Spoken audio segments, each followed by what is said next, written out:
Up next, we have the honor of welcoming His Excellency, Mr. Nana Addo Dankwa Akufo-Addo, President of Ghana, and a co-chair of the Secretary General's SDG Advocates. Mr. President. UN Deputy Secretary General, Excellency Amina Mohammed, the Prime Minister Erna Solberg of Norway, co-chair of the SDG Advocates, fellow SDG Advocates.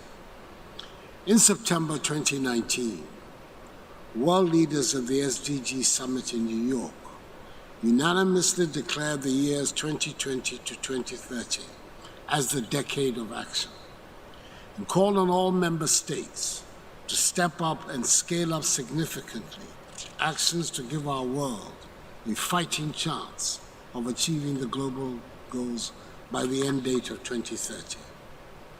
Sadly, a few months after this historic declaration, our world was hit by the COVID-19 pandemic, which has since had a devastating effect on lives and livelihoods and significantly undermined prospects of achieving the SDGs. Available estimates indicate that in 2020 alone, some 124 million people in the world were pushed back into extreme poverty, with some 132 million people experiencing hunger as a result of the pandemic. The net effect of these adverse developments is that our world is unlikely to eradicate extreme poverty and hunger by 2030. The quest to achieve the SDGs has indeed become more daunting, but this cannot and should not deflate our efforts. Rather, this is the time to think big, and act smartly. As countries take action to address the effects of the pandemic, we cannot afford to perpetuate unsustainable development by disturbing the critical balance between economic, social, and environmental imperatives. Amid the ongoing detrimental effects of the pandemic, I hold the strong view that the SDGs remain even more relevant today than ever. Our recovery measures and interventions cannot and should not be delinked from actions to ensure prosperity, promote peace, protect people, and safeguard the planet. Undeniably, the SDGs provide a sound framework for responding to the pandemic and putting communities, businesses, and ecosystems on a sustainable pathway. Excellency, I want to emphasize two essential ingredients for the task of building forward better and scaling up actions to hasten progress towards the realization of the SDGs.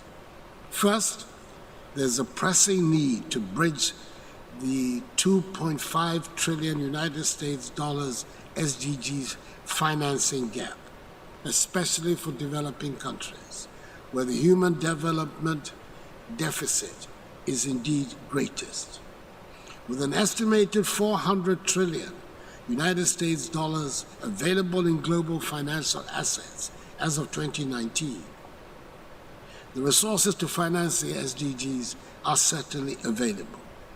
The question raised is whether the rich countries of the world are thus prepared to accept the new paradigm of the SDGs and play their part or not. Secondly, the ability to access and deploy innovative solutions and new technologies will greatly speed up progress towards the goals. New forms of social practice and organization, as well as new and improved technological products and processes, are key enablers for achieving the SDGs.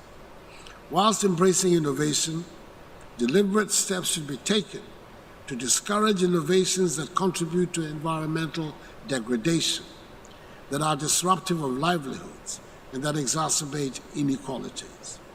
As our world strives to drive with the challenges posed by the pandemic, we have to turn the crisis into an opportunity and ramp up actions necessary to achieve the SDGs. We should accelerate and deepen our efforts during this decade of action to build a fairer, healthier, safer, and more prosperous world for all.